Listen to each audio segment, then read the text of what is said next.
Game of Thrones Season 4 is now over, but now here are the guys that are just getting started here on finale night for Game of Thrones Season 4. Huge night, huge! I am Rob Cesternino, and let me introduce you to our panel tonight. We've had to bring in extra guys because there was so much that happened in the episode tonight. I'm very excited to talk about it. Okay, first off, let me bring in the guy that has been with us all season long. You know him well. I hope he's having a better Father's Day than Tywin Lannister. It's Josh Wigler. I'm having a great Father's Day because I do not have arrows in me. Well, that's good. That's a good start. Yeah. And now, hopefully, here's the guy who's having a better Father's Day than the Hound, Antonio Mazzaro. Just kill me, Rob. Please, Josh, one of you, please, just kill me. Please, Antonio, he's like the Stannis Baratheon of podcasting, coming in at the 11th hour to save the day. Hey, my Onion Knight told me that this was the right move, and he made it happen. Here we go. All right, so this is going to be a fun night here that we're talking about everything that happened in the season finale, and what a season finale it was. I've seen only rave reviews so far, so we're going to talk about everything that went down. Of course, we're live here on Sunday night. The episode ended about 15 minutes ago or so, and we are live on postshowrecaps.com. You can get your questions into the show later on, #PSRecaps, and then also on our YouTube channel at postshowrecaps.com/YouTube. And so we have the three-man booth going tonight that Josh is going to be he's getting on a flight in very shortly, and probably is cutting it way too close to begin with, but Josh is going to be with us here until about the top of the hour, and then Antonio and I are going to bring it home. Yep. I am definitely cutting it a little close. I'm a little nervous about that. But you know what? Like Sam champed up at the wall last week, I am not craven when it comes to airplanes, so I'm going to cut it close. We'll be fine. Okay. Are you going to curse? Are you going to curse? Can we curse? Yeah, of course. I always curse at flight attendants. This is how I fly. Nice, perfect. Yeah. Perfect. Okay, so just big picture, I want to get your perspective here on the season and the episode that was. Josh, could you put it all in perspective tonight? Yeah, I mean, I think we've been talking a lot about this in the past couple of weeks that, you know, depending on how the finale shakes out, Game of Thrones Season 4 will go in the books as the best seasons of Game of Thrones so far, and I'm satisfied. I'm ready to call Season 4 as the best season of Game of Thrones, and it's basically not even close for me. There were a few things in this episode that I know annoyed book readers. There is one thing in particular that we're not going to talk about on the show, but if you've read the books, you know that something did not happen tonight that people were looking forward to. You can save those questions for book club in a couple of weeks. We should not talk about it here because it might happen eventually. But other than those little nitpicky details that I was kind of hanging on to, a few changes here and there, I thought it was a tremendously satisfying episode with really great resolution to a lot of these really powerful, crazy storylines that have been happening all season long. And you know, hard to argue with that Tyrion Lannister rescue and the way that shook out for poor Tywin, if you can call him poor Tywin in any context ever. So yeah, it was a huge night. It was by far and away the most explosive finale we've seen. The finales are usually kind of soft and really just wrap things up in sort of a way that sets up the next season without, you know, really being mind-blowing. That's usually reserved for episode 9. And tonight, I think, was, you know, it was an episode 9 level event. Yeah, so many questions about the episode tonight, and I want to sort of see how many of these things we can get through. Antonio, what was the highlight of the show for you? I think the highlight of the episode had to be the scene with Tyrion and Tywin. Tyrion's had so much to say, you know, and there's so much anger that we've seen come out of him, and he's heard stories passively about the way that he was perceived and viewed by his family. He's seen it play out, so for him to be able to confront his father like that, or really have the upper hand on the hand, that was the highlight, and then the way it played out ultimately really, I think, was cathartic for a lot of viewers, I'm sure. All right, let's run down the headlines here through the Season 4 finale. Our top story at this hour, the Hand of the King, Tywin is dead at the age of, I don't know how old. He's probably only like 50-something or whatever, but, you know, it's not the years, it's the mileage. So Tywin... Charles Dance, I believe, is in his 60s. He looks awesome for being in his 60s. Yeah. So poor Tywin, we lost him. We lost the Hound tonight. And actually, well, that we're not sure if the Hound might just continue to go on for a long time, just asking people to kill him. Yeah, But his season 5 storyline, he's just going to be parked there, and we are going to check in on him sporadically. He's not going presume to move very much. Yeah. presume dead. Shae is dead at this hour. All right. So that's some more good news. That's very exciting. That was a Father's Day present for you. Thank you. I appreciate it. Better than a tie. And Jojen Reed also is dead at this hour. So a lot. We lost 4, at least semi-regular characters tonight. Yeah, I think the Jojen was especially rough. I mean, what's that obituary going to read? Stabbed multiple times by an undead and then throat sliced by sister? Like, that's a pretty rough way to go. And then blown up by scary-looking kid from the tree place. Yeah, blown up by Green Goblin, baby? Yeah. This is just no good. Like, this is no good at all. No, and he was, like, very sick beforehand, too, so it's really just, it's like the 1,000 deaths of Jojen Reed. Yeah. So, do you feel like all that stuff with Jojen Reed? I mean, we're all the people that are listening to this podcast, the people that are watching this video on YouTube. These are like the real deal Game of Thrones fans, or and maybe not like the most hardcore, but are pretty up there on the scale of things. For the average Game of Thrones viewer that's just tuning into HBO on a Sunday night, do you think that was too weird, the stuff that went on with Bran and Jojen? I don't think so. I think you mean everything that happened with him meeting the Three-Eyed Raven. I feel like they'd set that up for quite a while. I think you have that moment in Oathkeeper back in episode 4 where you see the White Walkers turning a baby into a White Walker. We've got dragons on this show. There are times when this show, you forget that it's a fantasy show because the political stuff feels so real and the relationship drama feels so real that when it gets to these moments of zombies battling people, in this crazy frozen tundra, and then little babies come out with fire bombs blowing people up, you forget that this is part of the world that these characters live in. So, I don't know. I think that this, to me, it felt, it felt like one of the great Lost finales when Lost would, like, pull out all of the stops, and you would have all of these explosions, and you'd have all this action that had not really occurred earlier in the season, and you really feel like the show has finally gotten a budget to do some crazy stuff. And granted, we had the big battle at the wall last week, but I feel like this episode felt, in a lot of ways, just as big and just as crazy as last week's episode. And I don't know, for me, I think it made a lot of sense, and I thought it was very exciting, all of that stuff with the Children of the Forest. Now, the bells at the end of the episode that are ringing, what is the significance of the bells? Seems to be that it's pretty clear to everyone that the Hand is dead. That if you see Varys, he's there. He's gonna walk back toward King's Landing, and then he hears these bells, and he's like, I better just kind of get on this boat and take off here, because I think it's pretty clear what has been exposed, that Tywin is in fact dead. Okay, so lots of things in play. Josh, what are the things that you want to highlight or jump into in your limited time here tonight? I mean, I love the Tywin stuff. I think that's all very good. I would say that and the Hound versus Brienne was pretty amazing. That was really one of the best TV fight scenes or any fight scenes I've ever seen in my life. Well, I thought what was really great about this, you guys tell me if I'm off base, I thought it started off really poorly. I feel like the sword play was just it felt a little Princess Bride to me, and I love the Princess Bride, but that kind of style has a time and place, and that's for basically a glorified romantic comedy.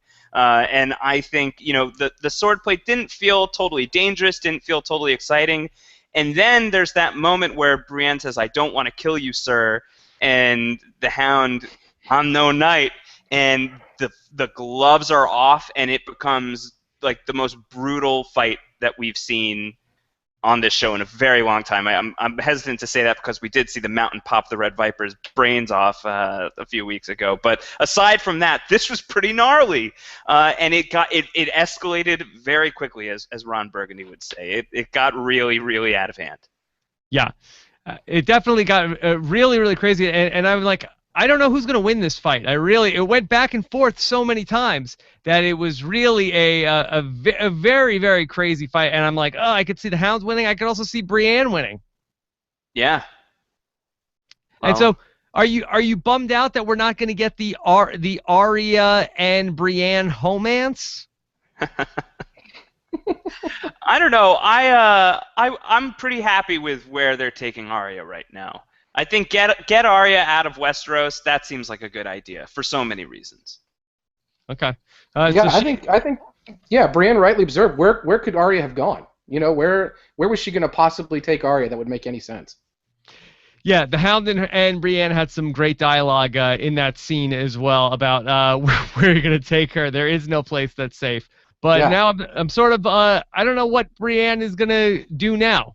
I don't know what that. I feel like I felt like I could see forget the Hound. Let's get the Brienne and Arya show and get Arya being the apprentice of Brienne. And now I don't know what Brienne's up to. Well, Arya does have this thing where she goes from teacher to teacher every season. It seems like she had Syrio Forel in season 1. She had Jake and Hagar in season 2. She had Beric Dondarrion in season 3, and now she's been with the Hound since season 3.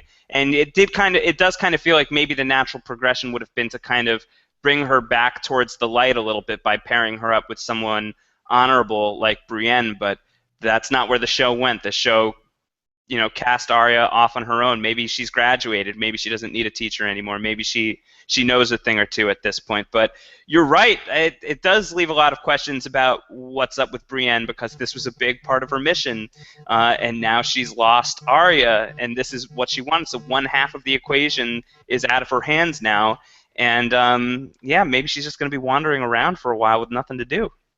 Okay, let's talk about some of the segments of the episode tonight. We had so many cool things that happened.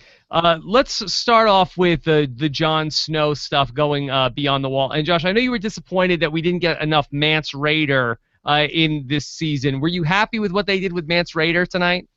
Yeah, I was. I wish that we've gotten more of that, because I thought he was fantastic. I thought he was really great. I would have liked to have seen a little bit more of that last week because it was so good tonight.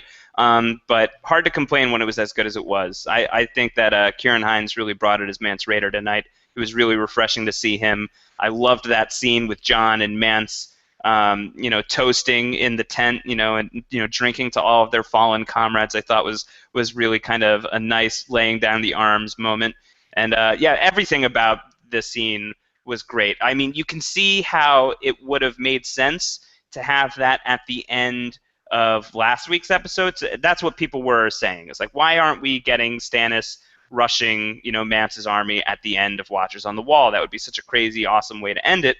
But I think that it is a really awesome. It's really also a very strong way to kick off the finale. It's a big moment. It's a big action-packed scene, and I think I don't know. It worked for me. In retrospect, I'm glad that they broke things up the way that they did. I don't know, Antonio, do you agree with that, or do you think that we should have gotten some of that stuff last week?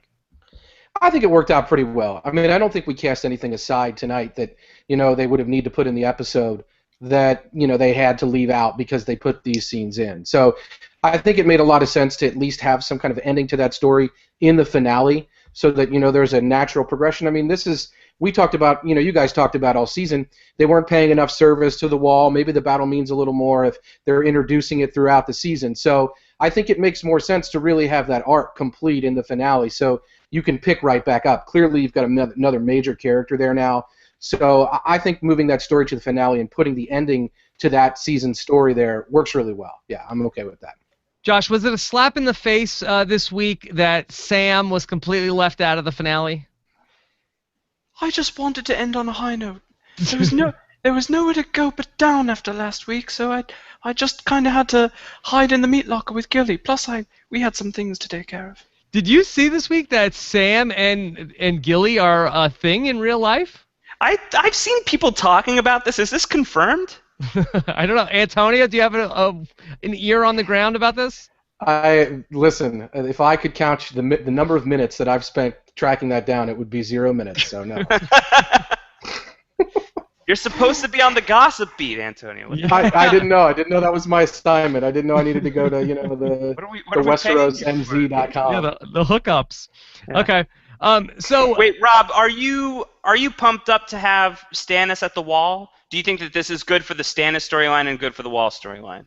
Well, I saw this question, and it was a question that I had myself. I'm not sure what Stannis is doing up at the Wall. Like, I know Stannis at the end of last season was, okay, we need to go and fight off the White Walkers. The White Walkers are coming. We need to go up there. So did Stannis go and get the army from the people from, the Bank of Bravos and hired the army to go fight White Walkers north of? I thought he was going to King's Landing.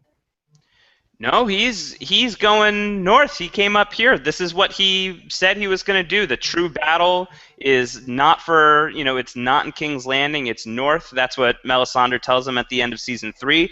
It just took him a hell of a long time to get there. But here he is, and he's here because he knows that he knows what the audience knows, that all of this petty infighting and all of this political posturing that's happening in King's Landing, while it's very compelling, ultimately, it's not going to mean anything if the Wall comes down and the White Walkers march down on the Seven Kingdoms. So Stannis is turning his attention to that fight, and I think probably the other purpose of that is to score some points when he comes out as like the one guy who's actually fighting the fight that matters. But did he mislead the people from the Iron Bank? Because when he went there, he was talking about, I'm the one true king, and Tywin Lannister, and he owes you money. So is he just going to King's Landing by route of the north, or did he sort of mislead them so they give him the money, but he took the army that they gave him to go to King's Landing, but instead he went to fight off White Walkers?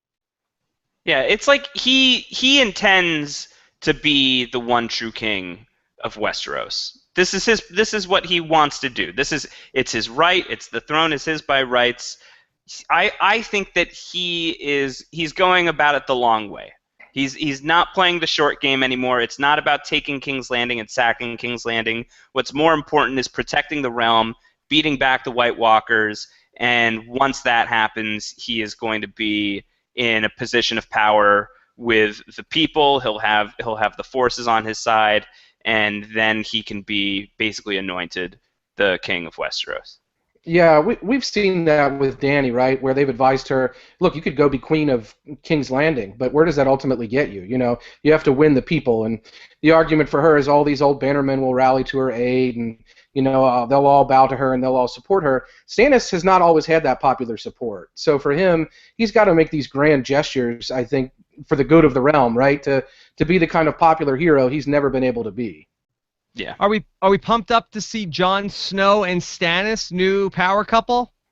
Yes, 100%. Stannis all the way.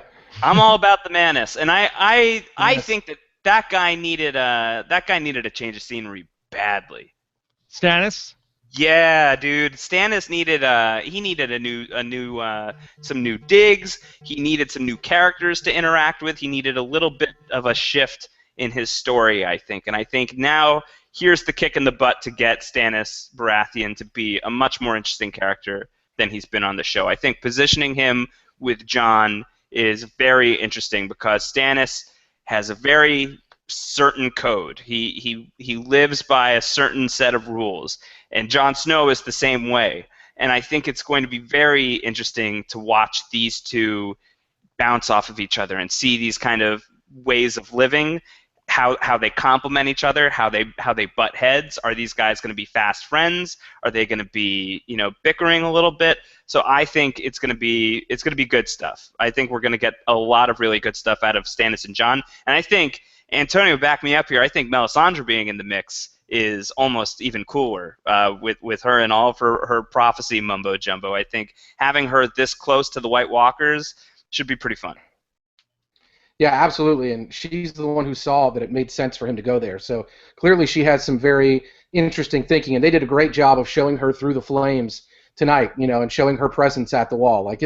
There's definitely some meaningful stuff that could come from her being there. So that's also very good. I'm curious, what did you guys think? Stannis kind of asked Jon, what would your father have done with this guy? And he points at Mance Rayder. And Jon's like, he would have imprisoned him, What did you guys think? I mean, Mance is ultimately a deserter from the Night's Watch. Isn't that enough for Ned to just cut his head off and be done with it?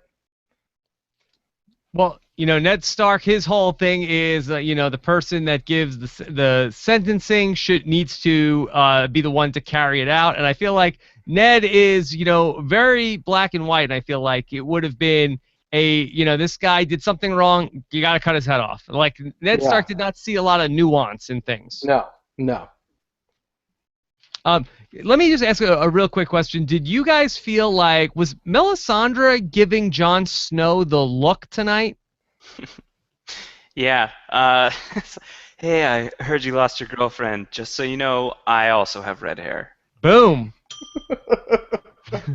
And if you want to talk, or like if you want to, like, I don't know, if you want to listen, like, I'm a good listener and we can talk and whatever you want, anytime. Anytime. Just call me. Did you feel like we spent too much time tonight with Jon Snow saying goodbye to Ygritte? It was a little long, but I think important to wrap that story up. I think you needed to say goodbye to her. Did we need a second wrap up, Josh? Though, didn't we get the wrap up last week? I don't know. I think that for him to have kind of just marched on, he's mostly all business tonight, right? He marches up to Mance. He does his thing. He's thinking about assassinating him. Stannis comes in, saves the day. Jon, says, let's keep him as a prisoner, get whatever information we can out of him, which I think is a decently smart play. And he's in business mode. He's all about getting the job done. And for it to have just been that, just to be like completely cold, calculated, how are we going to resolve this situation without paying any mind to what happened with Ygritte, I think would have been untrue to the character. I think it would have been untrue to Ygritte and unfair to the Ygritte storyline, which I feel like the show had already been kind of unfair to her storyline this season by not showing her at all. So I think, I don't know, for me it was important to kind of have that emotional moment from Jon. Yeah, careful, Rob. You don't want to go discouraging second wrap-ups. You're going to talk us right out of business here. Okay, that's fair enough. Okay, where should we go next? Do you want to try to do all the King's Landing stuff at once? Do you want to go, Josh? I know that. Why don't you call this, since we're not gonna have time to get through the whole episode with you? So what area did you want to also touch on? Yeah, let's go to King's Landing, because I thought that was that was pretty fun stuff. I think with Maester Qyburn tending to Gregor Clegane, who is not doing so well. What did you think of that, Rob? Okay, well, apparently he had been poisoned by the Red Viper's spears, had a lot of poison on it. I saw a lot of people in the comments last week talking about that, so that looked like that was festering. I think they had some flies in the scene.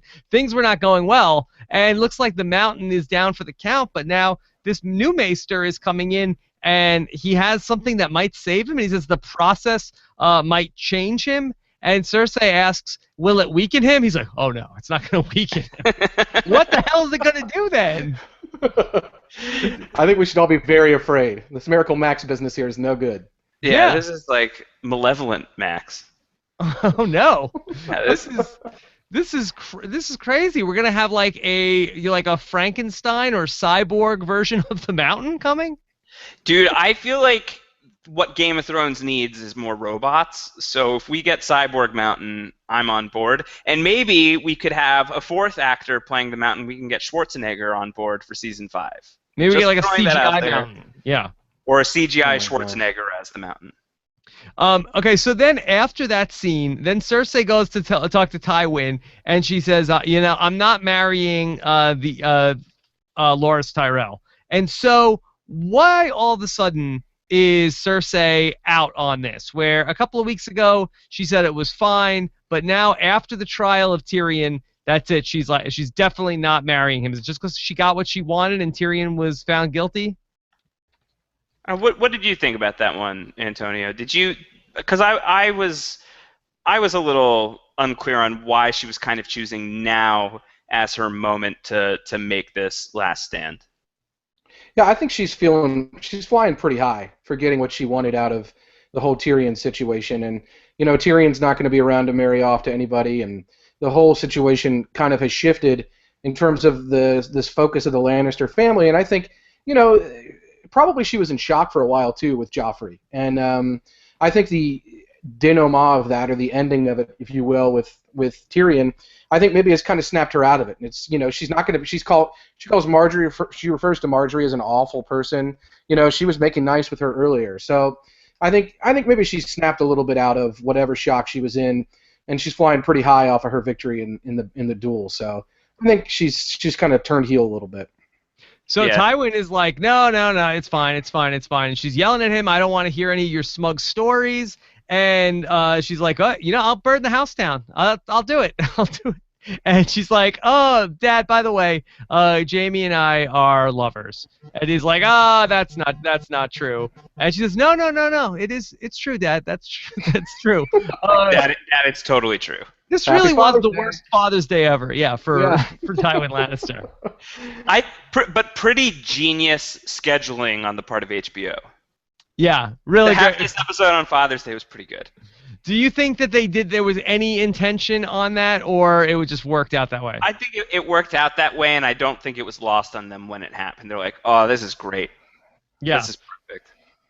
And so Cersei is basically, says, I'm not going to live this lie anymore. I want to be with Jaime. And so she goes out to go and find Jaime. Now, was this a bit of manipulation on Cersei's part, or is this sort of like happy movie ending of, we can finally be together and it's cool now? I'm kind of buying what Antonio said, that she, the cloud of Tyrion has gone away. It's a brand new day. It's a sunny day, and she kind of feels like she can, there's a pep in her step. And, with the, the one person that she hated more than anything in the world, just, seconds away from execution, basically, I think that she's feeling pretty free to just be who she is and just to do whatever she wants. So I didn't really see much of a manipulation with Jaime here, other than to maybe get him on her side to be like, Cersei's totally not marrying Sir Loras' dad. She and I are a thing. Antonio, what do you make of Cersei telling Jaime, I choose you? You could actually see the part where his heart came back together. She made him very happy, and I thought it was really interesting, that scene.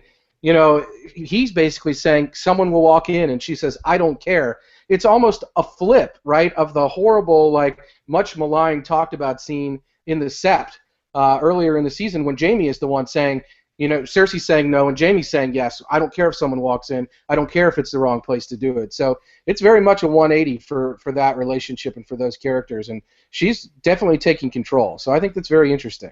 I was thinking the same thing. Did you guys make anything of her kissing his golden hand? So it's like the beginning of a new kinky thing. I don't know. Let's try it. Could this relationship get any kinkier? Put a golden hand in the mix. Let's find out. It's a new kind of hand job. Do you feel like that we should have seen any sort of reaction with Tywin? Like, we never see anything else from Tywin between when Cersei tells him about what's going on with her and Jaime to when Tywin is ultimately murdered. Do you want to have gotten more of a reaction from Tywin? I would have liked to have gotten maybe one more Tywin scene in there tonight. Especially, knowing how that ends for him. I think one more Tywin scene would have been right. I don't know what I would have taken out. Yeah, I don't know what I would have taken out. Tywin could have been talking to Jaime. He could have been talking to Varys or the Small Council. There are some options there. Lord knows we wouldn't have wanted a scene with Tywin and Shae. So there are some wrong ways we could have gone about it. But I think a little more Tywin could have been good. Okay, so I would have liked to have seen Tywin and Jaime. I would have liked to have seen Jaime, can I ask you something? I feel like that would have been good. And then so then we go away from King's Landing for a big part of the episode, and then we finally come back with Jaime freeing Tyrion to get him out of the cell. Right? There's nothing else from King's Landing. No, I think that's it. Right? I think it goes away for a while. There's a lot of business elsewhere, and then we come back to the Great Escape. Okay, so Jaime ends up freeing Tyrion. So, I feel like Jaime's loyalties are really caught in the mix here, where you have Cersei saying basically, I choose you. From everything we've been led to believe before all this, that he always puts Cersei number one, but he basically chooses Tyrion over Cersei here. Were you surprised that Jaime decides to go this way? I think that there was enough groundwork that Jaime loves his brother, and Jaime doesn't believe that Tyrion is guilty of what he's been found guilty of. And I think, maybe he's at a point where, we've seen him turn a new leaf since season 3. Season 3 was kind of the big redemption arc for Jaime Lannister, and I think that it's carried through into this moment where he doesn't care what people think of him. He doesn't care what his reputation is. He's going to do what's right, and he's going to save his brother here. So I think it makes sense. I think it lines up with what we've, other than maybe one blemish earlier in this season. I think it lines up with the Jaime that we've been getting to know over the past, I guess, 20 episodes now. Okay, so then Jaime says, "All right, go up the stairs. Varys is waiting for you. He's gonna help you out." And finally, we get our Varys coming to the rescue that we've been waiting for, because we didn't understand why Varys turned his back on Tyrion so badly. But then, instead of going up the stairs, Tyrion decides to go in a different direction.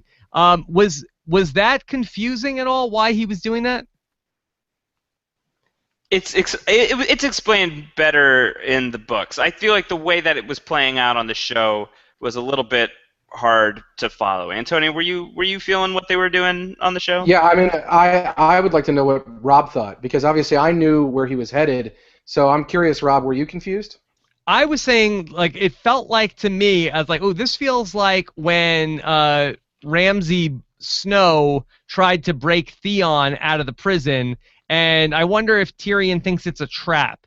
And so he, instead of going into the trap, he is going in a different direction. I'm like, is Jaime in on trying to trick Tyrion here? So I was a little confused as to, whether Tyrion suspected something was up or if he, just came up with a different plan on his own. Well, he's pretty deliberately going to the Tower of the Hand. He's going to his old bedroom, which he knows that his father lives in now. And I think we've seen over, the past few episodes that Tyrion Lannister's got daddy issues. All the best cowboys got daddy issues. And I think Tyrion is no exception. And he has unresolved things that he needs resolution on. And I feel like he was almost, he was like drawn there. He did not know what he was doing. He just knew that he had to go and deal with stuff. He had to confront this thing. All right, so he goes up into the Hand's bedroom, okay? And what does he find? Shae in Tywin's bed, and you can only imagine what Tyrion is thinking at this point. Now, I have a couple questions here, because I thought the thing about Tywin is that Tywin, because he never took another wife after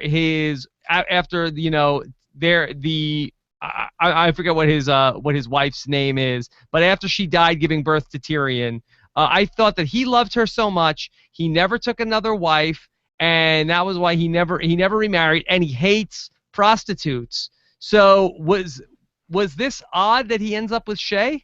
I think the only thing that Tywin Lannister hates more than prostitutes is he hates the idea of Tyrion Lannister's happiness. He wants to do anything he can to screw Tyrion. He hates Tyrion that much, and I think by literally screwing Shae, he feels that he's screwing with Tyrion. Even if Tyrion isn't aware of it, I think he feels like a karmic shift in the universe.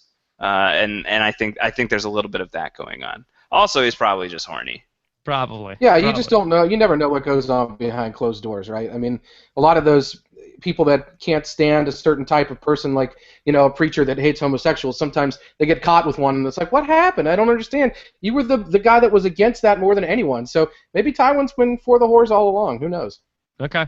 All right. So now, at what point did you guys think that Shae and Tywin Lannister got together? Was this during? Was this like where? At what point did they end up shacking up? Was this after the trial? Was it before the trial? Was it before she got on the boat?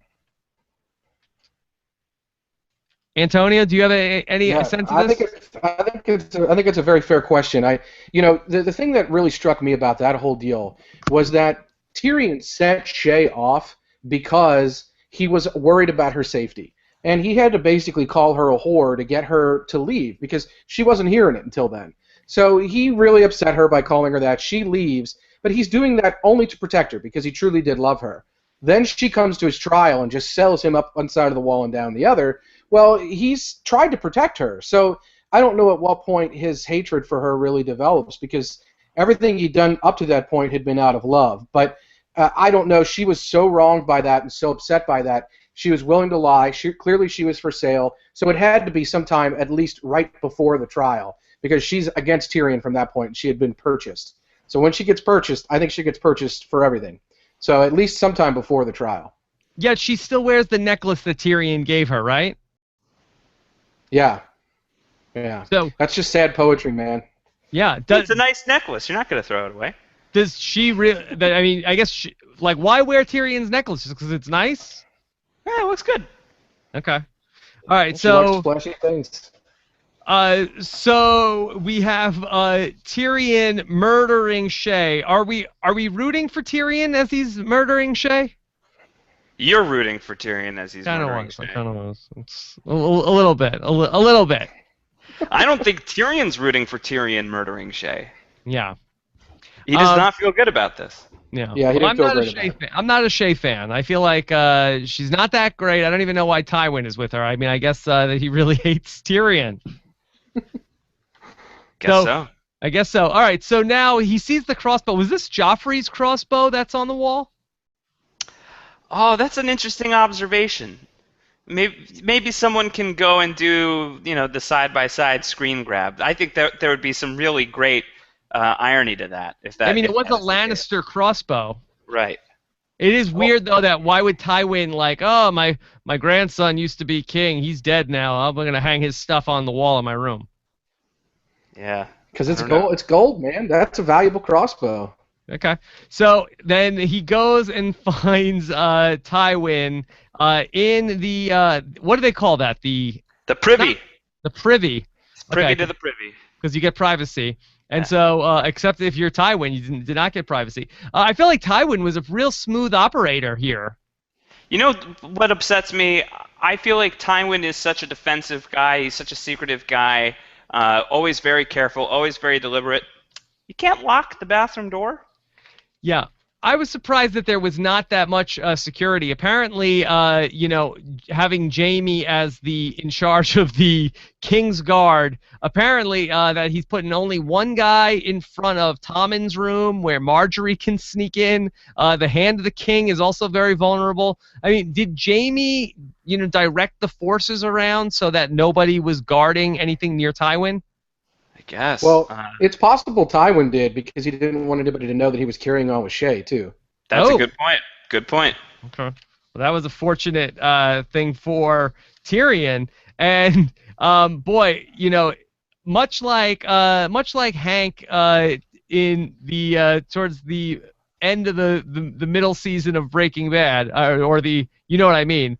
Sometimes when you're in the right spot for when major life events happen to you. And I think that Tywin, certainly, if he was having any sort of issues with difficulty doing what he was trying to do, I'm sure that everything was worked itself out very well. Yeah, Tyrion's a human prune, absolutely. There's a great line in the books in this chapter. Antonio knows what I'm talking about. Tywin has a reputation amongst the commoners of Westeros, and forgive the expletive. The line is Tywin Lannister shits gold, and so when Tyrion is walking away from Tywin's dead body in the books, Tyrion admits to some disappointment that the rumors were not true, and in the end, Tywin Lannister did not, in fact, shit gold. So it's a very funny line that's not going to translate to the show, but it's there, and it's great, and he does not shit gold. Okay. So then Tyrion ends up then going back down the stairs, back up the stairs to Varys, and Varys seals him up in a box. Where does Varys get all these human shipping containers? This is like a specialty item. He like gets them custom built, shipped from Bravos. Was that the same one that he got the guy in? I don't think so. I mean, that would be.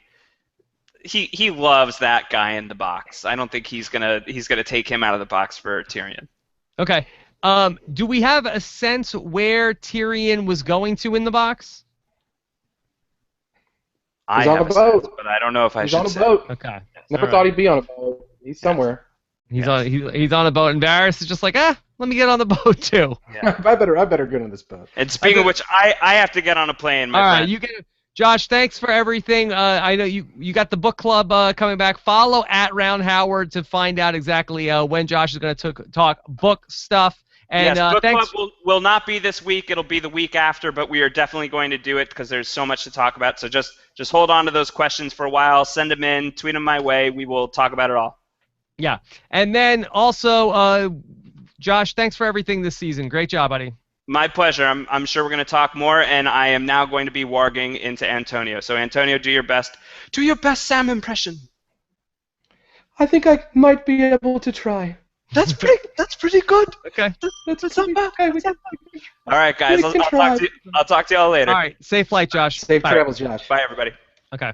All right, Josh Wigler, everybody. Okay. So with I was thinking about this after the episode ended with everything in King's Landing. So now with Tywin out of the mix, no Varys here, this King's Landing is going to be the Tommen administration.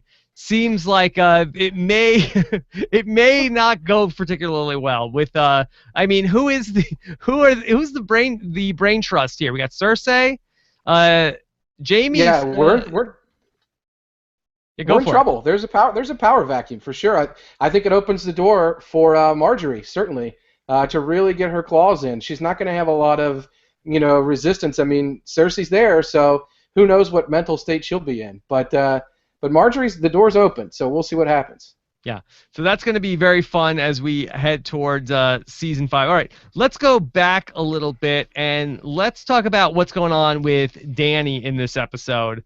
And basically we had another throne room scene with Dany and more problems with being a leader. Dany's getting very beleaguered as the ruler of Meereen. Yeah, I mean, you talk about the Tommen administration.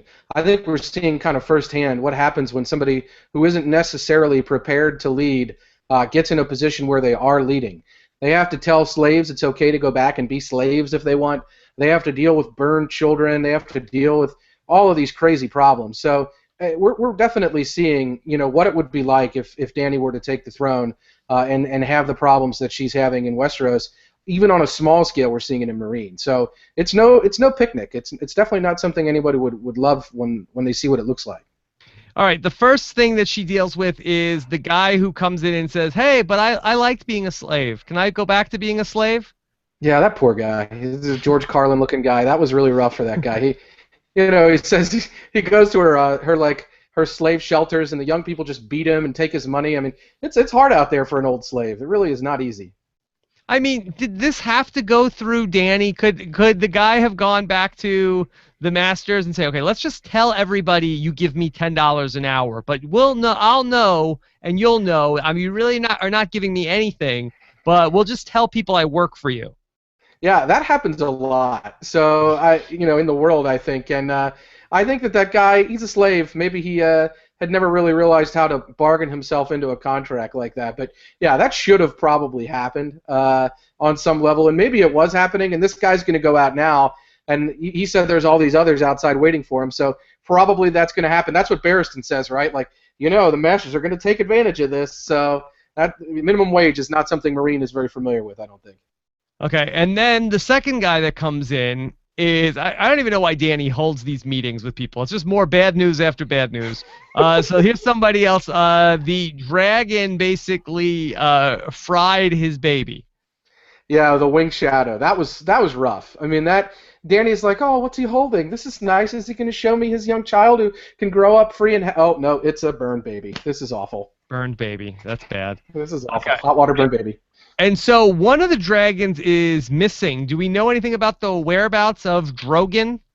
No, we heard he was spotted, flying over some cliffs, but he's kind of the biggest and the baddest, and he's out there. I don't know exactly. I guess we'll find out. He's kind of like Chekhov's dragon at this point. Yeah, Drogon is the Alvin of the dragons. He's the Of the- one that's always in trouble, like Drogon. He's always causing problems for Dany. Yeah, he wanted a hula hoop for Christmas. That's all he wanted. I don't know why it didn't happen, but now look where we are. So now Dany is going to chain up the dragons. How to Train Your Dragon 3 comes out down in the crypt. I can't feel like the dragons are not going to like this. Yeah, and that was a pretty poignant scene, right? I mean, this is the mother of the slaves. This is the breaker of chains, and here she is actively putting chains on her children. So that's pretty rough. I mean, that was there was a lot of poetry in that for sure too, and they're definitely not going to like it. I feel like she could have given them a little bit longer of a lead. Why chain them up at all? They were pretty safe down there in those catacombs. I don't know why she had to chain them up, but yeah, that was pretty rough. Yeah. Not for anything. If those dragons just start shooting fire at those chains, don't you think that they could probably get out anyway? I think so. Definitely. You got to Okay. think that that'd probably happen. Yeah. All right. Well, poor dragons. Hopefully, they get them out. I've said this a lot this season. I don't know why Dany's even bothering with the Unsullied. That they should just be 100 all day long, obedience training these dragons and working on this. If she really wants to take over all of Westeros, get those dragons in check. Even if it's just 2 of them. Even if Drogon never comes back, you got 2 dragons. You're doing pretty good. Like, stop worried about what all the slaves are doing in Meereen. Yeah, I think if Sir Barristan or Sir Jorah had half of your strategic mind, I think we'd be in a better spot. I mean, if she loses a few Unsullied, who cares? She literally has thousands of them. So if a few of them get burned up in the training, it'll be better because the dragons will be controllable and they won't be killing innocent children like this. So it's probably worth it. You're right. You're definitely right on with that. Okay, so we touched on this earlier in the episode. Hodor, Bran, Jojen, and Mirren. By the way, Antonio, did you see the Jimmy Kimmel video of Hodor on the Family Feud? I did not. No, it's very funny. Do a YouTube search for that and do yourself a favor. Okay, so basically, I can see where the premise is setting on that one. Number 1 answer on the board. Hodor? Yeah. Oh, let's see what the survey says. yeah, it's I don't want to ruin it for you, but Hodor playing fast money is pretty good. Okay, so so Hodor is bringing Bran, and here come Jojen and Mirren, and they're getting close to that weirwood tree in the sky. And so they're moving along, and now all of a sudden it's like Night of the Living Dead, and all these skeletons are coming out of the ground and trying to attack them. Antonio, could you explain in the mythology of Game of Thrones what the hell is happening? Yeah, it's kind of difficult. Suffice to say that Bran is, being called to this place by something that seems very kind of supernatural. He's touched a tree. The tree has told him, meet me under the weirwood. There's all these visions that have happened. There's a 3-eyed raven. So there's a lot of this really mystical stuff that's tied to where he's going. And when he ends up getting there, he's there. He can see the thing. There's literally nothing between him and the door. And then all of a sudden, all of these undead start bursting out of the ground. Within the mythology of the show, it isn't immediately clear exactly what the source of this undead magic or undead power should be. I'm interested in what you think, Rob, as somebody who hasn't read the books or is watching the show.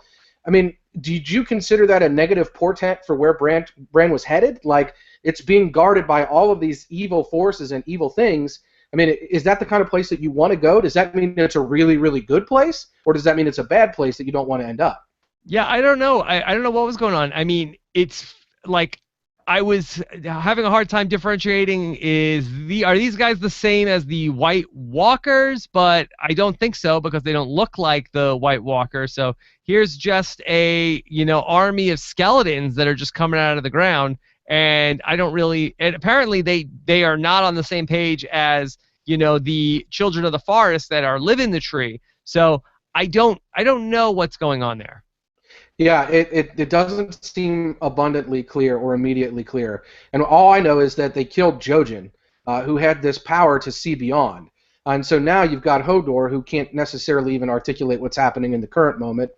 You have, Mira, who lacks the power her brother had, and you've got Bran, who sort of feels this kind of, he's been drawn to this area, but Jojen was the one who was kind of pushing him with vision. So I guess you got to think that if Jojen had any kind of sense that it was the wrong thing to do, Jojen would have pulled him back. Jojen must have felt like it was the right thing ultimately for Bran to do, but Jojen's the only one who died. So we don't have that character now who seems to be able to see ahead. Bran's kind of, on his own at this point.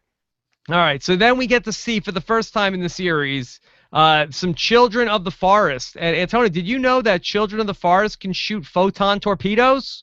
I did not know that. That's they must be Tony Stark's children. I'm sure he sired many a child. I don't know if forest-based or not, but yeah, that was pretty epic. I wondered what was going on at first, and then when I saw literally what was happening, it was like just pretty mind-blowing.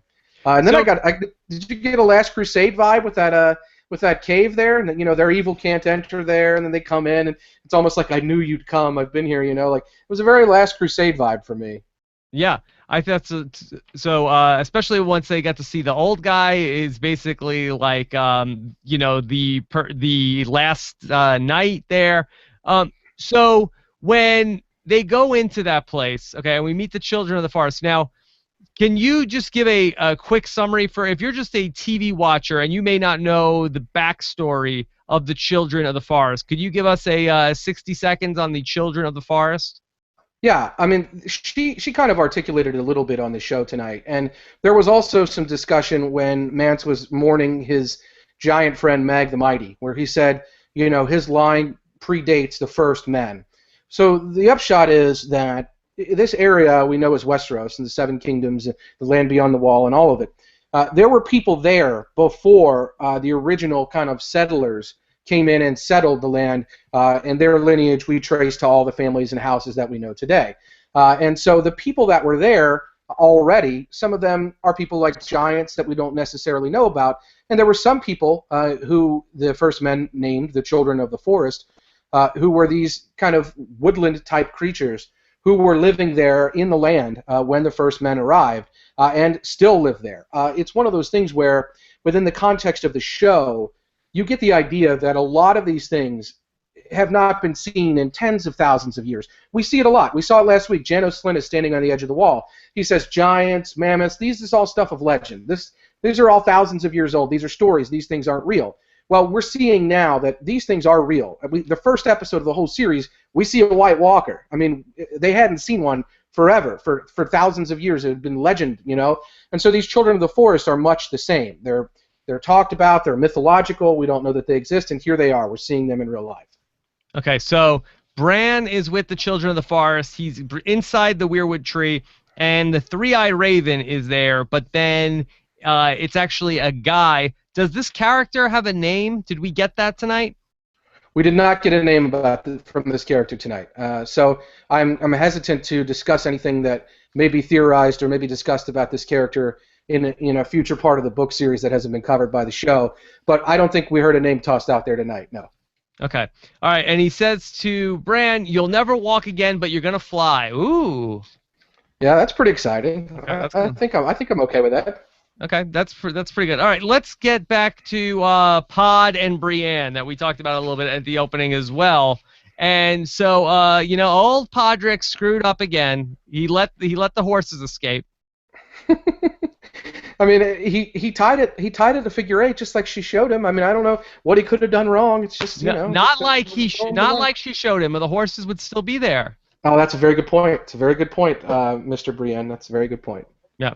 So it looked like Arya and Brienne are sort of like having a moment there, and they're sort of like talking through, oh, your dad taught you how to fight. My dad taught me how to fight, and they're basically figuring everything out about, oh, I know, I knew your mom and everything. But then here comes the Hound, who was also using the toilet in this episode, and so that basically the Hound and Brienne do not hit it off. Yeah, I'm wondering, did you kind of brought it up earlier in our discussion tonight. Did you have any kind of passing moments where, you reflected on whether Brienne would have been a good continual role model for Arya, or is Arya too far down the line for that to have worked out?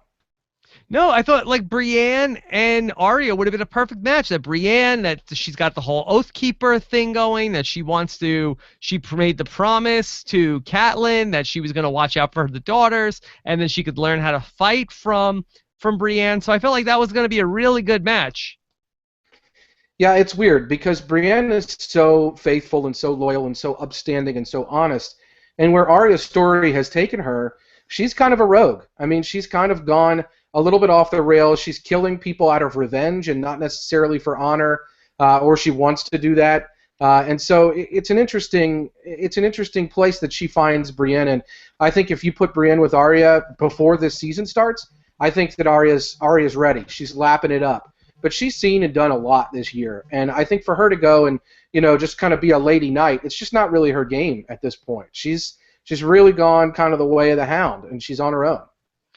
Boy, that fight between the Hound and Brienne really was so brutal. I can't talk enough about that. It was really just like back and forth. I mean, and that fight had more twists and turns than the Mountain versus Prince Oberyn. Yeah, that was great. I mean, and like Josh said earlier, the gloves are off. I mean, the Hound literally gripping the sword and the blood couldn't be a better visual metaphor for that, right? Because, is that Valyrian steel? He's already pointed out how sharp it is. He grabs it with his hands and says, "I'm not a knight. I mean, I'm no sir." Like, that's really great. So, yeah, and they're just punching, and there's rocks, and they're rolling around, and I mean, it was a really good knockdown, drag-out fight. And I think Jim Ross calling it was the only thing missing from it really being spectacular. Good God! She bit off the Hound's ear! Oh no! JR, what's happening? I don't believe it. Yeah, she killed him. Oh my God! All right, so after the Hound gets knocked down the hill, really terrible for the Hound. So then Arya comes around and talks to the Hound. Did you feel like Arya should have killed the Hound? I'm interested. I definitely want to know what you think about this because I feel like we got to the point, even just like 3 or 4, maybe 5 episodes ago, not very far behind in their story, she's still saying his name at night on her list. And he's kind of a little bit rattled by that. And now she's got her chance to do it. I don't think she should have, only because it's what he wanted. And I think she knew that by denying him that, she was causing him far more damage than she would have if she had killed him. So I think from a storyline standpoint, it probably would have made sense for her to kill him. But from a character standpoint, I think it was really good that she denied herself that gratification because she knew it was what he wanted. What do you think?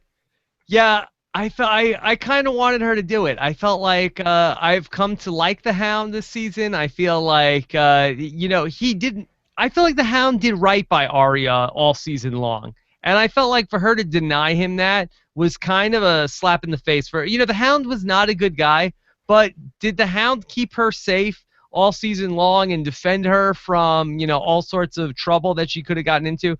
Absolutely. So I feel like for her to not give the Hound that, I felt like was, kind of an FU, and I wish I wanted her to do it. Well, it's interesting because we've seen the Hound kill for mercy. She's seen the Hound kill for mercy. She's seen the Hound kill for chickens. She's seen the Hound kill for revenge, but she's also seen him kill for mercy. So it's not like she doesn't know that sort of thing is appropriate or know that it's the sort of thing that she want to do, but it's really not her game. I mean, she's pretty cold-blooded right now. So it'll be interesting to see, going forward with Arya, has she really turned over a leaf where she's dead inside? I mean, that horrible, chilling laugh she had a couple of episodes ago, almost psychotic in nature. It's like maybe she didn't kill him because she didn't want to give him mercy, and I agree she should have, but maybe her not doing it says more about the kind of person she is right now. Okay. All right, let's start to jump into some of your questions that have been coming in all night long. Scott St. Pierre has been going through all of the questions, and we are going to share them with you now and answer them to the best of our ability here. And so don't forget also, Antonio and I are going to jump in and do the feedback show for you guys as well this week. So send in your questions about Game of Thrones from this week to postshowrecaps.com/feedback, or to leave us some post-show recaps, Game of Thrones Live voicemail. You could do that as well at postshowrecaps.com/voicemail. And if you're joining us for the first time and you want to make sure you don't miss either of those shows that are coming up between the feedback and then Josh's book club show, you can do that when you subscribe at postshowrecaps.com/GOTIV. iTunes. Okay, let's take the first question here tonight, Antonio. Are you ready? I'm ready. Okay. The first question is from the Kazman 5656. Why did Cersei leave Gregor to Maester Qyburn instead of Pycelle? And I want to say you guys have done a heck of a job this season. Oh well, thank you very much. Yeah, why did Cersei not just allow the Mountain to die in peace? Why give some hack a new shot? Well, I think she's a little twisted. I think she likes the idea of this possibility of some sort of, like you pointed out, like Frankenstein kind of monster mountain that she has as a weapon in her control. And, we've seen throughout the season that she trusts Qyburn more than Pycelle. Earlier, when Jaime first returned, Qyburn had asked, if she got the medicine and if it worked, and she said no more symptoms. We don't really know what that was about. She's always kind of been on the verge of trusting Qyburn. She recommended Qyburn to Marjorie, I think, or someone earlier in the season. So she's kind of shown this pattern of trusting him more. And, Pycelle's just like, kill him, he should die, let him die. I don't think that's necessarily what Cersei wanted to hear. So she liked this idea of somebody else saying he was only mostly dead. Okay, mostly dead. All right, not the same as all the way dead. Right. Lady J. Yeah. Lady J882 said, did Varys decide at the last minute to leave with Tyrion? Why? Did he think he'd be blamed for killing Shae and Tywin? What will become of him now? Okay, so yeah, it definitely seemed like it was a moment where Varys was not going to get on the boat, and then he heard the bells and said, I'm going to get on the boat. Yeah, I mean, he definitely pivoted, right? Like he was walking back, and then he heard those bells, and he's like, I'm going to get on the boat. So I think all we could really discern from that is he probably thought, the heat was going to come down. And, if you got to think about the heat coming down, it's going to come in the form of a very violent and crazy Cersei, probably. And there's no doubt that Varys could have got swept up in that. So, he's very self-preservation minded. So he had no problem getting right in that boat and leaving. As for where they're headed, I don't know. I don't know where that leaves us. He's with Tyrion, and Tyrion's going to be marked and outcast, and he's certainly pretty easy to identify. It's going to be difficult for Tyrion to get in any kind of disguise that doesn't involve a trench coat and someone's shoulders. So I don't know. It's going to be a hard road for Tyrion here, I think. He's certainly going to be well known. Yeah, I'm at a little bit of a loss as to why Varys did this. I know that Varys has said in the past that he is out for the good of the realm, and whether we can take that at face value or not. It seems like Varys has built up his whole life to try to get to the position that he's in the court of King's Landing. He's a very trusted advisor on the small council and has all these spies in King's Landing.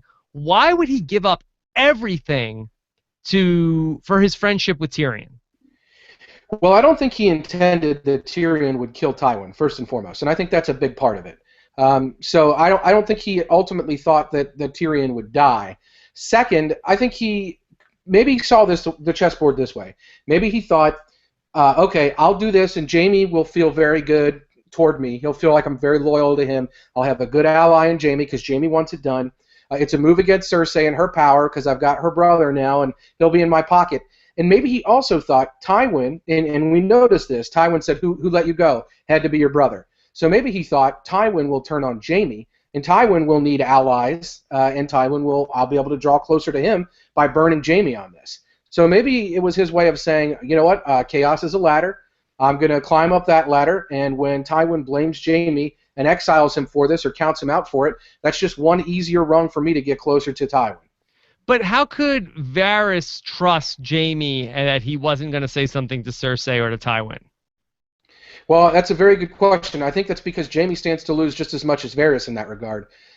Because, if Jaime, let's say Jaime approaches Varys and says, can you help? Then all Varys has got to say is, yeah, because at that point, if Jaime says anything about it or if it gets out, Jaime's going to be as much to blame as Varys. So maybe Jaime doesn't lose because Jaime's so, well connected, and maybe Varys loses a lot there. But like I said, maybe his play is to get Jaime in his pocket and have a really strong ally there. I'm not sure. But if I were as smart as Varys, I think I would be, working the realms there that way. So maybe he had a larger plan in mind. But I don't think his plan involved Tyrion killing Tywin. I think that was an audible that he probably could not predict, and I think we'll find out, obviously, next season, as he talks with Tyrion or anything that may come up between the two of them, what his plan ultimately may have been and why he may have done it. We may see that on the show. Looking forward to a lot of Tyrion and Varys together next season. Yeah, great characters, and if they're together, they'll be great together. Okay. Let's go to another question from KT Ragioni. Wants to say, great job this season, Rob and Josh. How would you rather die, by arrow on the toilet or getting your ear bit off and kicked down a cliff, but you don't actually die that way? You just sort of then just linger. I would go with arrow on the toilet. Yeah, and before he left, Josh texted me and said he would go with arrow on the toilet too. It's just, a more humane way to die. The problem with the Hound is he was only mostly dead, and Arya went through his pockets and looked for loose change. So, we hasn't been confirmed to be all dead yet. We didn't necessarily see that. It doesn't look very good for the Hound, though, I'll tell you that much. Doesn't look good. What did you think of a couple of weeks ago when Littlefinger was talking to Rob and Aaron and was talking about all the different ways that people could die, and Littlefinger said that some people die on the toilet. Yeah, now you're remembering that. That's really good. Yes. Yeah, that's really good pull, Rob. That's an excellent pull. When that was some people die in the latrine. When Littlefinger busted that out, the people who had read the books were all kind of giggling, like, "Oh, that's really funny. That's a really good little shout out to what's going to happen." And that's a really good pull for you to remember that. And that's a really rewarding thing I think the show put in there. Well, in fairness, that after that happened, people tweeted me and said, "Oh, that's foreshadowing," but I didn't know what it was foreshadowing of.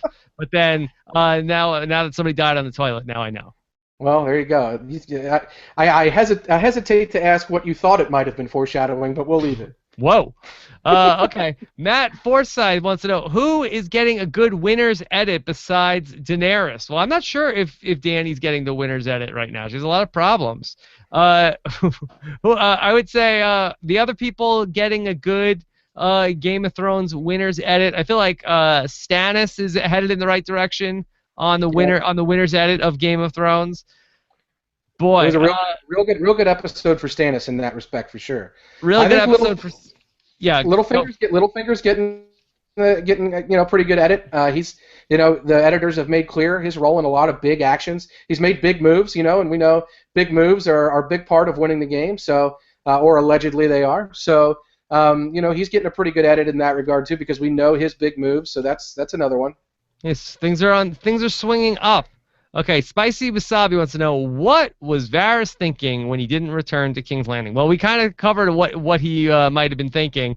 We don't suspect that he knew Tywin was dead, and then it was like, son of a bee, that Tyrion Lannister, that son of a gun. He's been. Yeah, go ahead. I feel like that the people like the Lannisters and whoever else that the people that are entertaining the thought of maybe Tyrion didn't kill Joffrey, I feel like nobody else is like, but who would have killed Joffrey? Like, I feel like that like there are some people that Jaime or Tywin or whoever, like the other people that know Tyrion didn't do it, I feel like nobody seems too concerned about finding the actual person who did do it. Yeah, they need to have an O.J. Simpson in Westeros to be really concerned with finding the actual killers. Somebody that's really ready to do that. Yeah. Okay, let's go a few more questions. Scat1140 wants to know. Oh, no.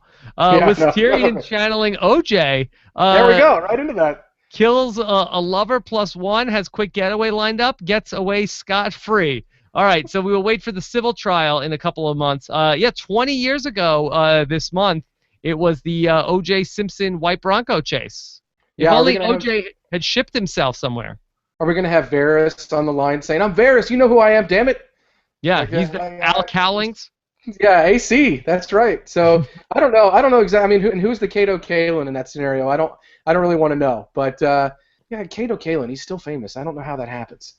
But that's really that's off a tangent. But that's interesting. Tyrion clearly had not planned anything out. He called an audible last second, and it wasn't to return some sunglasses. He was there, and he really wanted to go confront his father. He had the opportunity to flee, right? I don't think he went in there necessarily to kill his father, but he wanted to confront him, and he chose that over freedom. So that's how much that meant to him, and look where it ended up. Okay. Let's do Devon Grove. If I ever need to kill someone, oh boy, I'm giving them a poison drink and telling them, of all the ways I'd kill you, poison would be the last. Seems like it would Yeah. work extraordinarily well. Is If, that the way to go? if I ever need to have a drink with someone who tweets a question on the show, it won't be Devin Grove. Let me put it that way. Sad Banana Music says, why didn't Arya and Sansa meet? Weren't they at the same place? Well, technically, yes, but Arya didn't know Sansa was up in the Vale, and so I'm sorry, which is the castle? The Eyrie is the castle, right? Right, and the Vale is the surrounding area, right? Okay, so Arya didn't know that Sansa was up in the Eyrie. Maybe Sansa could have heard Arya laughing from down there. Yeah, I mean, she maybe just heard some, horrible noise and thought it was Sweet Robin off on a jaunt somewhere in the Vale. Yeah, who knows? Yeah. So unfortunately, much like where Jon Snow almost saw Bran, and we have all of these Starks almost catching up to one another. Unfortunately, they just keep missing each other. Yeah, I don't know about you, but I'm not letting the Hound in through that gate if he comes to it and his reason for being there is dead. Sorry, buddy, you're not coming in. You don't look like the kind of guy I want in my house. Yeah. All right. Tim Blackburn says, was that a hint of resentment from Jon Snow towards Stannis? My father died because of you, biatch. No, I don't think that Jon Snow had resentment. I mean, does Jon Snow even know how Ned Stark died? Does he know that Ned Stark died because he was trying to prove that Joffrey was a bastard and that Stannis is the true king of Westeros? No, but I think it's and I don't think he does, but I think it's a good observation, and I think in a scene that we haven't necessarily talked about tonight, Tormund kind of observed, that Jon Snow has changed a little bit, that he's not going to be a kneeler again, like he's not somebody who really is so concerned with, the war for the Game of Thrones. Really, he's seen and done a lot that put him in a different position than to be worried about the matters and the worries of the realm at this point. His worry about the realm is protecting the wall. And so he's not necessarily one to bow to Stannis and to care about whether he thinks he's the rightful heir to the throne or whatever. I think, Tormund rightfully observes Jon's a little different now. Okay. All new Jon Snow. Not Forsaken, Andrew Brockman. So I'm pretty bummed about Tywin's death. How does the panel feel about it? I am bummed out. Tywin was one of my favorite characters. Yeah, you lose a menace when you don't have Tywin there. I mean, he's almost a sort of big bad for the show to so many characters, and to not have him there, as you point out, it's going to create an interesting power vacuum. But you really lose somebody who just is gleefully evil, and the shows can't have enough people like that. Yeah, I thought the season had some interesting bookends of beginnings and endings on season 4, where season 4, the opening shot is, Tywin Lannister pouring out the Valyrian steel to make the two swords. Ultimately, and basically it's all about the Lannister name. And then by the end of the season, the Lannister name is just completely destroyed. Basically in one season of the show, where they were at basically their highest point in the series in season 4, episode 1, and are just completely destroyed by the end of season 4. Yeah, I think that's a really good observation, and it's really poignant or just really interesting in response to that very first scene that you're mentioning, when his idea is putting the Stark line to rest, and the show to this point has been kind of about that. And here we see, one son is in the Kingsguard, can't really have kids, is going to be in open incest with his sister, so just kind of mocked. And another son is now a kinslayer and has gone on the run. So it's pretty rough. Yeah, absolutely. And also, Arya and the Hound have some pretty interesting beginnings and endings in this season, where season 4, the closing scene is Arya and the Hound sort of, establishing their friendship. And, Arya is saying, can I have a pony? And we get all of that happens. And then season 4 ends with Arya, leaving the Hound for dead. Yeah, and leaving that pony behind and getting on a boat and going to a completely different land. So they had a really good season arc. And as we kind of talked about with the questions on this show, whether she should have killed him or not, I think she really, not only did she travel a lot geographically, but she came a pretty long way as a person too. So it'll be very interesting to see where she goes from here. I did have one question for you, Rob, because I would like to know when Mira and Bran and Hodor are standing there in front of that guy, and he's saying you're never going to walk again, but you'll fly. What could possibly have been going through Hodor's mind at that point? Like, what did he think could have been happening? Like, I'd love to just know what his inner monologue is in that very moment, because we're obviously our mind is blown. So for Hodor, he's like, is that man a tree? Is he talking? Like, I was laughing really hard in that scene thinking about that. I mean, I would imagine that Hodor's inner monologue would be just like, Hodor.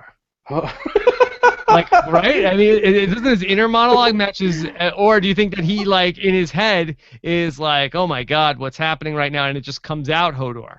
Well, it's a very interesting question. There's been a lot of speculation. If you ever got a Hodor point of view chapter in the book, it would just be the word Hodor over and over again as a joke. So I don't know if we'll ever see that, but I'd love to know what he was thinking in that moment. I mean, he clearly processes rational thought. He asks questions like, in his Hodor's like, Hodor, like, do you want me to do this? So like he's thinking about things. So I'm very curious as to what he was thinking in that cavern there. It couldn't have been anything, that was very. Maybe he's super intelligent and can only speak that one word. Who knows? Whoa. Okay, let's do 2 more questions. Okay, this is from Luke Foodie. Is it possible that the White Walkers are good? No other character in the show is black and white. Well, the White Walkers are white by definition. So, I don't know. Do you think that the White Walkers, I mean, I think that's probably harder for you to answer, but are they the pure evil? Probably not. I mean, it doesn't seem like they're scary, but I mean, they're probably not evil. Yeah, I mean, they're clearly the opposite of the fire. They're the ice part of the Fire and Ice story, but what we've seen of the fire part of the story, half of it's Dany and the dragons, and we know the Targaryens are, one side of the coin is madness and one side of the coin is kindness, and when the coin gets tossed, each time a Targaryen's born, you don't know where it's going to land. So they've got some problems, and we've seen Dany's a little hot-headed. And then the other part of the fire that we've seen is the Red Woman, Melisandre, and her, burning people alive in the name of her god, the Lord of Light. So I don't think the show's necessarily portrayed that god or that pursuit as good. So if they're the opposite of that, they're not necessarily the opposite of something that the show has said is really good. So, we don't necessarily know that from the show that they're really bad, but on the other hand, they're terribly scary, and they're terrifying to look at, and they're clearly, amassing some kind of army. And it can't be because they want to come help everyone. So I don't know. It doesn't seem like they're good, but I think it's a very good observation that the show doesn't necessarily paint in shades that are easily identifiable all the time. Okay. Let's do Natalie Kuchik wants to know, which character storyline are you most looking forward to next season? I would say unequivocally Tyrion and Varys. Yeah, Tyrion and Varys has to be at the top of any list. I would say second for me to that would be Arya, because Arya is going to be on her own, and sometimes that can be really good with characters, and then sometimes, as we've seen with Stannis, that can be really bad. So I think it's great that Stannis is back. I'm not necessarily looking forward to that storyline more, but I am really looking forward to seeing where Arya ends up. I mean, her dancing professor or teacher was, Braavosi. Her, she got the coin from Jake and Hagar, who told her to go to Braavos. So these things that she's always kind of been pulled to have been pulling her to Braavos, or have had to do with Braavos. So for her to get there, I think there should be some interesting stuff there. Can you just reset for me the business of the coin that she got from, what's the guy's name? Drake and Hagar? Jake and Hagar, yeah. Okay. So he provides her this coin after she's done him all this service. Basically, she helped him escape. He was captured, and there was a possibility he was going to be burned alive. And she saved the guys in the cage. Two of whom I think she actually later ended up having a part in their death this season. But one of whom was this Jake and Hagar, who Josh has talked about on this show as being kind of a face changer, someone who can clearly take on other forms, and not just warg or skin change in and out of bodies or animals, but he can actually change the way his face looks. And she did him a good service, and he did her a return service, and he kind of said to her, look, if you ever find yourself in trouble, I'm going to give you this coin. You give this to any Braavosi, they will get you to Braavos. You know, you tell them Valar Morghulis, you know, you tell them all men must die, and you give them this coin, and they'll take care of you. We do not yet know, within the context of the show, what the super significance of that coin is beyond that. Clearly, that ship captain was very, taken aback by it. So, it meant something very much to him, a Braavosi person. And Jakin kind of said any Braavosi. So this must be something very well known to Braavosi people and seemingly either feared or respected. So she's gotten herself mixed up somehow with something that's pretty important. We'll see where it plays out, I think. Let's do one last question. This is from Jordan Kalish. Is this the best Game of Thrones episode of all time? My vote, yes. Is this the best Game of Thrones episode of all time, Antonio? What are some other candidates? I mean, I really, really like the Battle of the Blackwater episode from season 2. That episode had such great effects that the show was doing things on television that had never really been done on TV like that before. To do it in such a way that also emphasized the character drama. It was referenced tonight by Cersei when she said, "I was ready to feed Nightshade to Tommen." It's a very powerful episode, and one that really stays with me still is showing what this show can really truly do. So that one stands out for me as still my favorite. This one was very good, though. What do you think, Rob? I don't know if any of the moments in the episode were bigger than some of the big moments we've ever had in Game of Thrones. The death of Tywin, the Hound, getting left for dead. So I don't think that's quite the Red Wedding, quite Ned Stark getting killed, quite even the significance of the Purple Wedding. But I feel like as a complete episode, I'm not sure if there's ever been an episode that has basically hit on such a high level throughout the whole hour as this one. Yeah, and if you think about those other big moments episodes, right? Some of those are big character moments. I mean, another big moment is when Dany reveals that she can speak, Valyrian the whole time, and she kind of drops the whip as she's walking off when she first gets the Unsullied. That's a big moment, and it's a big character moment for her. So what this show did, beyond having some big moments that maybe weren't as big as these other ones you mentioned, they were also big character moments. I mean, Tywin and Tyrion, besides being something that's played out ever since Tywin's been on screen, has played out Tyrion's whole life. So for that story to come to an end the way it did was very significant, I think, in the context of the show. There aren't too many bigger character moments as far as the show goes than the one that Tyrion got this episode. So I think it's right that the moments weren't as big, oh my God, drop the mic, kind of moments. But I think I would argue that from a character standpoint, they're just as significant. And far and away, this was the best finale Game of Thrones has ever done. And I agree with that completely. Not even close. Not even close. The other finales were just a lot of setup for the next season. Yeah, and while this left some good open ends, and we've talked about them, it wasn't necessarily set up. It was really good progress. So this was a great episode in that respect. All right, fantastic. All right, if you want to get your questions in for Antonio and I this week, send them in at postshowrecaps.com/feedback or postshowrecaps.com/voicemail. We have a lot more coming up on post-show recaps. We're covering the current season of 24. We're covering Orange is the New Black. We're going to be covering The Leftovers this summer. We're going to cover The Strain, right, Antonio?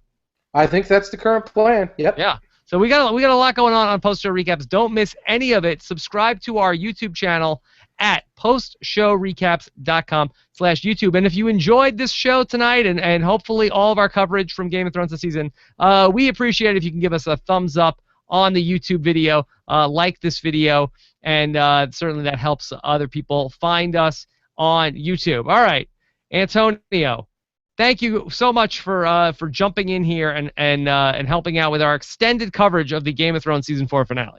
Hey, the supersized finale deserves a supersized panel, and I'm happy to have helped. Fantastic. All right. thanks so much to Scott St. Pierre, and thanks to everybody who joined us here live all season and also listened in the archives. We always appreciate it. Thanks so much. Have a great week, everybody, and we'll talk to you again soon.